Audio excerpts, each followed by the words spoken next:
जुड़ा हुआ इलाका है। खास तौर से जो गंडक से लेके बागमती से लेके कोसी तक उसका जल अधिग्रहण क्षेत्र नेपाल में पड़ता है और उसमें अगर बहुत अधिक बारिश होती है तो स्वाभाविक रूप से जल स्राव काफी बढ़ जाता है। और इस बार जो पिछले 3-4 दिनों में जो जलस्राव की मात्रा बढ़ी, ये समझिए कि लगभग 15-20 वर्षों का रिकॉर्ड था एक तरह से, क्योंकि अभी जो कल तक गंडक में 4,40,000 क्यूसेक का डिस्चार्ज आ गया। ये समझिए पिछले कई वर्षों में, ये 2004 के बाद से इतना पानी कभी नहीं आया था।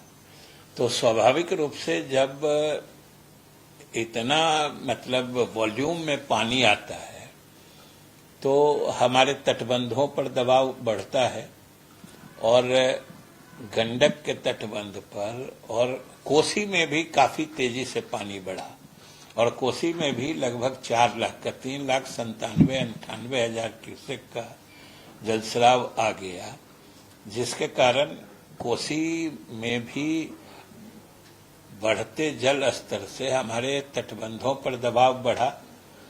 लेकिन हमारे अधिकारी शुरू से ही वहां पर स्थल पर मौजूद थे, अपने तटबंध की लगातार निगरानी कर रहे थे और जो भी बाढ़ संघर्षात्मक कार्य के लिए आवश्यक सामग्री है वो हम लोगों ने समय रहते, जो भी आक्राम्य स्थल हैं जिसको हम लोग वल्नरेबल स्पॉट्स कहते हैं, वहां पे हम लोगों ने मतलब उसका स्टॉक जमा करके रखा है।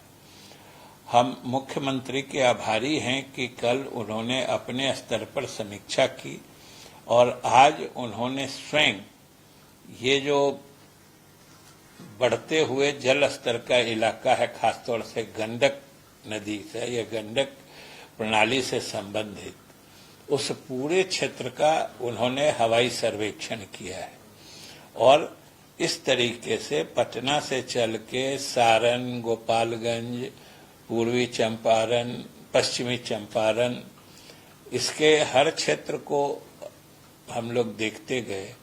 फिर वहां वाल्मीकि नगर बराज के पास हम लोग उतरकर बराज पर जो जलस्राव आ रहा था, डिस्चार्ज आ रहा था, उसका भी हम लोग मुख्यमंत्री जी ने निरीक्षण किया और फिर वहां पर बैठ के सभी विभाग के वरिष्ठ पदाधिकारियों से बात की।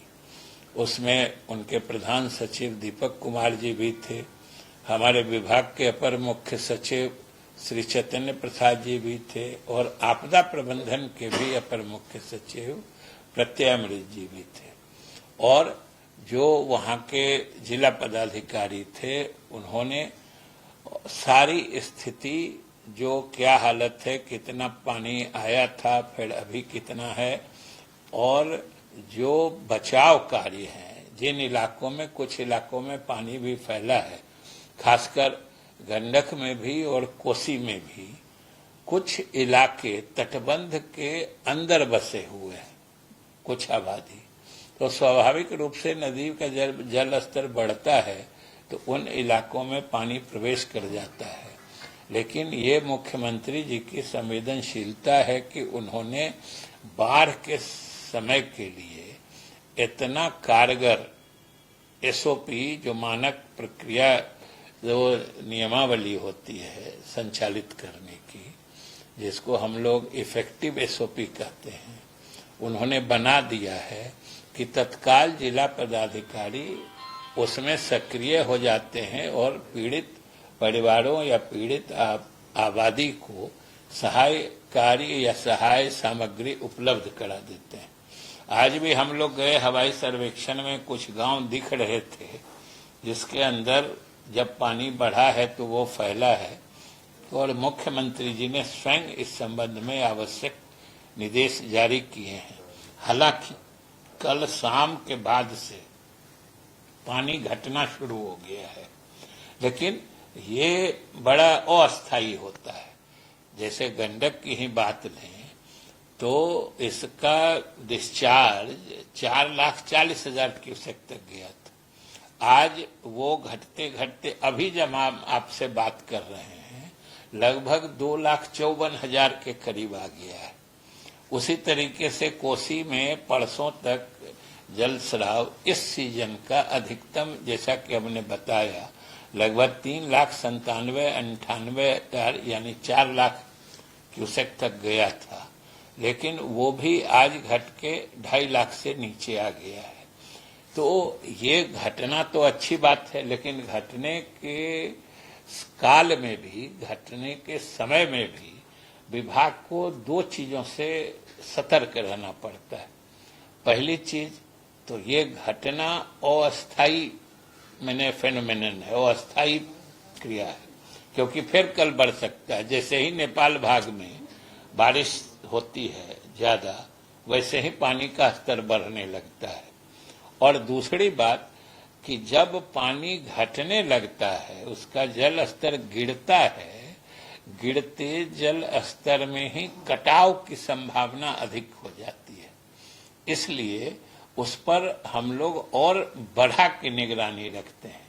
हमारे अभियंता प्रमुख से लेकर सारे मुख्य अभियंता अपने अपने संबंधित क्षेत्रों में मुस्तैद हैं और अभी तक स्थिति पूर्ण नियंत्रण में है और आगे के लिए भी हमारी सभी तैयारियां पूरी हैं।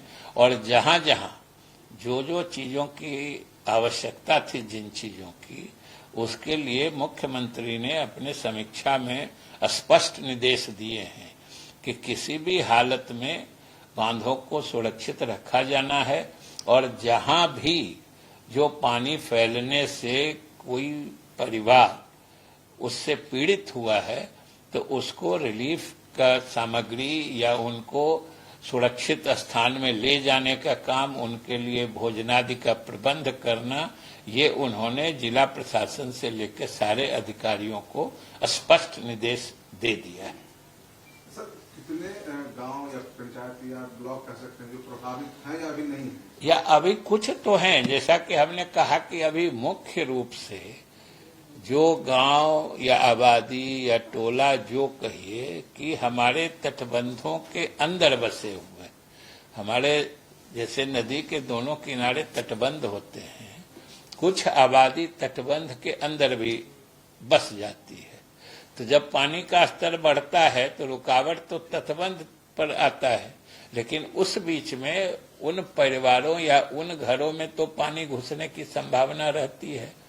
तो उनका ये कल ही हुआ है, कल परसों में, तो उसको तुरंत सर्वे करके उनको रिलीफ मटेरियल तुरंत उपलब्ध कराने का मुख्यमंत्री जी ने आदेश दे दिया है और उनको सुरक्षित स्थान पर ले जाने का, ऊंचे स्थान पर उनको आश्रय देने का और उनके लिए खाने का दोनों समय प्रबंध करने का निर्देश मुख्यमंत्री जी ने दे दिया। सर, ये हर साल ये खबर आती है कि तटबंध के अंदर एक बड़ी आबादी फंस जाती है मौसम, जब बरसात का मौसम आता है, तो ऐसे लोगों को सर वहाँ पे बसने क्यों दिया जाता है? उनके लिए कोई और व्यवस्था नहीं? ये तो बसना वैसे तटबंध के अंदर कभी ये उचित नहीं है और सरकार या जिला प्रशासन हमेशा नहीं चाहती है कि लोग तटबंध के अंदर बस जाएं, लेकिन लोग जिनकी खेती बाड़ी सब तटबंध के अंदर होती है तो वो लोग धीरे धीरे वहां पर अपना कुछ कृषि का सामान या कृषि का काम करने के लिए छोटा मोटा घर बना के फिर बसते बसते बस जाते हैं। और अभी क्या हुआ है कि पिछले 2-3 वर्षों से इतनी बारिश नहीं हुई थी। 2-3 वर्षों से लगातार जो सामान्य बारिश होती है उससे भी कम हो रही थी, तो स्वाभाविक रूप से लोग को पानी का स्तर उतना नहीं बढ़ता था और लोग को वो परेशानी नहीं होती थी। इसलिए सरकार तो हमेशा चाहती है कि लोग तटबंध के अंदर नहीं बसें और तटबंध के बाहर उन लोगों को बसने के लिए या जिनको उसके बाद कोई जमीन नहीं है वैसे लोगों को बसाने के भी योजना। सर, मौसम विभाग ने भविष्यवाणी की है कि नेपाल के तराई वाले इलाकों में जबरदस्त बारिश होने की संभावना है? अगर तेज बारिश होती है और जलस्तर बढ़ते हैं तो कितना खतरा है सर आने वाले समय कुछ दिनों में? नहीं, तेज बारिश होती है तो जलस्राव तो बढ़ेगा, डिस्चार्ज बढ़ेगा। हमने जैसा कि कहा कि वो बढ़ना भी लाजमी है, लेकिन उसके लिए जो पर्याप्त सुरक्षा का बंदोबस्त, बढ़े हुए जलस्राव से अपने तटबंधों को सुरक्षित रखने की व्यवस्था हम लोगों ने की है।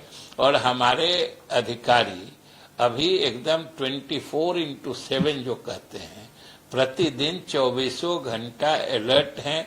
तटबंध की लगातार निगरानी चल रही है और किसी भी किस्म के आकस्मिकी या इमरजेंसी से मतलब सामना करने के लिए विभाग तैयार है।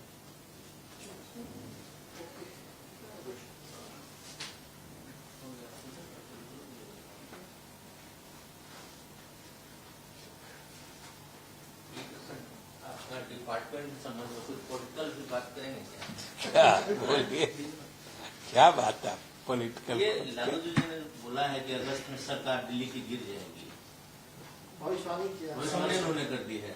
अब क्या लालू जी बोले?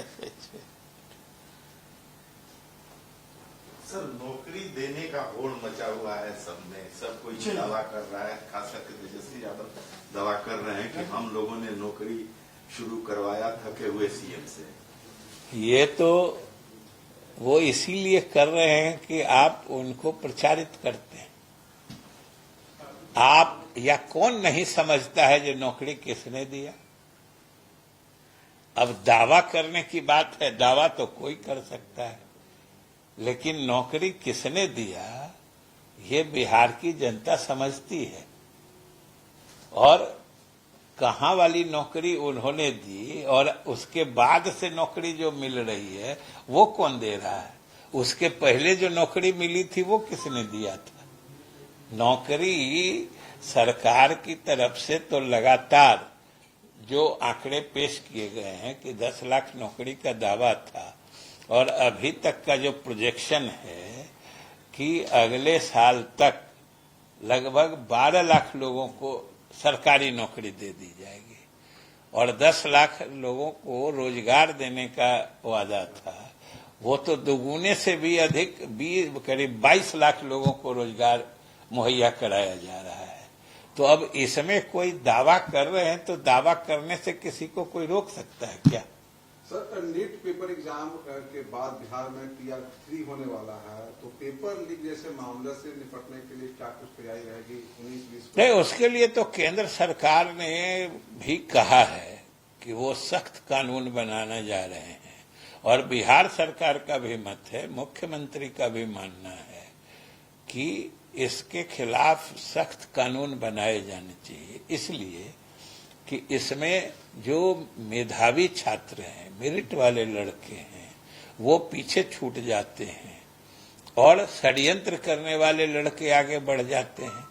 तो ये निहायत समझिए कि गलत और गंदी बात है। इसको रोकने के लिए तो हर सूरत में उपाय करना ही पड़ेगा।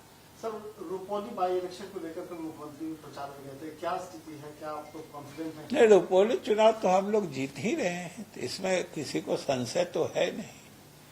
रुपौली चुनाव में तो आप देखें कि पूर्णिया लोकसभा से हमारे जदयू के उम्मीदवार भले पिछड़ गए, वो भी गफलत में पिछड़ गए, लेकिन उस गफलत की स्थिति में भी हम 25,000 से अधिक मतों से रुपौली विधानसभा क्षेत्र में आगे थे।